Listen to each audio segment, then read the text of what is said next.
Not the footy show. Something else that was decided this week was the future of Michael Maguire. He has staved off execution, regardless of what Chamas and Karianis and the like have all said in the last few days. Oh, he's gone. They have an executive board meeting. I did find it interesting to watch Gus Gould sit there on the panel with Chamas on 100% footy, which I actually watched for the first time in full this year, I think it was, the other night, and somehow hold a straight face when Chamas was giving the mail about Maguire. Because Gus has already said he takes phone calls from him. He would have known what was going on. And the decision was made by the chairman and the board and the CEO that Madge will last at least another year. I did find that interesting that he has a 2-year contract and they only really committed to next season in the release. But right now, if you're Michael Maguire, are you a happy camper or are you just thinking another 12 months of this? Oh. Look, if I was Madge, I wouldn't be happy. I wouldn't be impressed at all. I've got 2 years to run and they're talking about firing me this year and bringing in a rookie coach. Yeah. Mate. Serraldo, yeah. There are problems at the Tigers that have nothing to do with what's going on the field. Whoa. They're going tremendously off the field, Cocksmith. Have you not been reading the tea leaves or the headlines or Pasco? Or the propaganda? Mate, I really hope that the is he the chairman, Hadji Pantelis? Is he the chairman?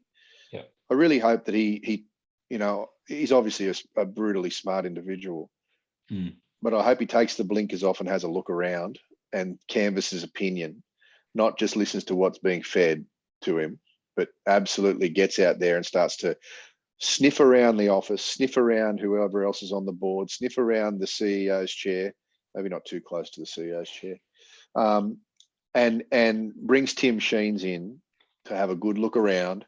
And that's his ally. That's his ally for next season, T. Sheens. Yeah. Yep.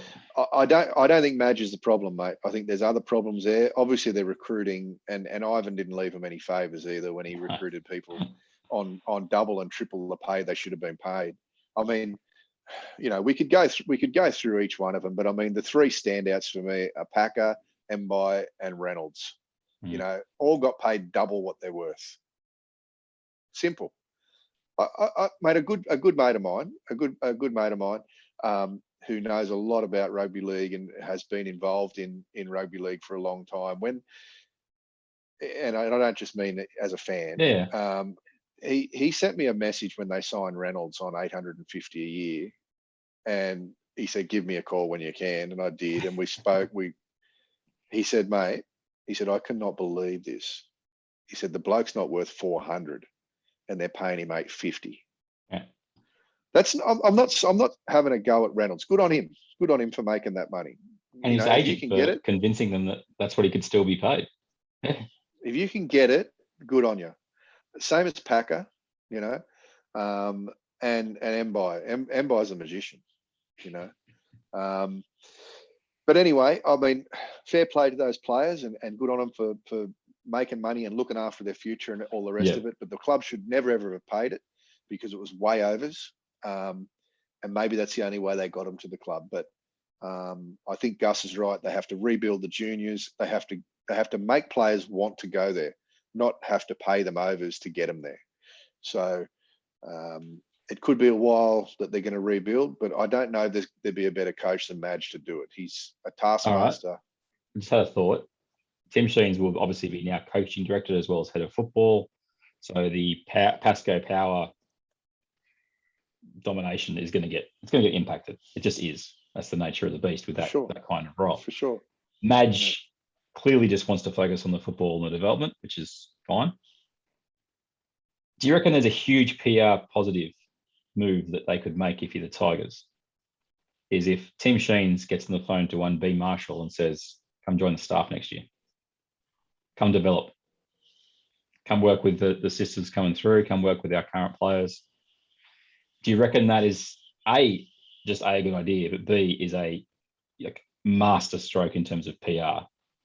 Because I think it fits a lot better than the Farah thing that happened this year, which is a good thing for players. You could hear that through the Tiger Town stuff, but the goodwill that comes with Benji and the goodwill with the fans, I just think it's a win-win. And, you know, if worst comes to worst, you need a halfback halfway through the year. Have a Yeah. run, Benji. I think they could do a lot worse than get Benji back. And I mean, look, it's known that he's only on just over the minimum wage. I think they should give him a couple of $100,000 to go there and to be, you know, an ambassador as well as be in the coaching system. And if need be, stick him in the top 30 or whatever the numbers are these days, and let him play a few games. It'd be fantastic for Benji to go back there. I don't know if he wants to. I don't know if there was too much blood spilt, bad blood spilt. This is why I think left. Tim Sheens might be the opening in regards to this. He could be the olive branch that you know. But I also think having Tim Sheens there, Tim ain't no fool, and he loves football. He's going to want that team to succeed. So yeah, I think that's the beginning. Tim Sheens is the beginning. Let's see what steps they take to, you know, to right the ship, because I think they will. But it's not going to, you know, I'm not saying they're not going to be in the finals next year, but I doubt they will be. Probably for the next couple of years. They need to get them playing consistent good football and not winning 8 games a year. They need to win more than 8 games a year. They do. Not the footy show.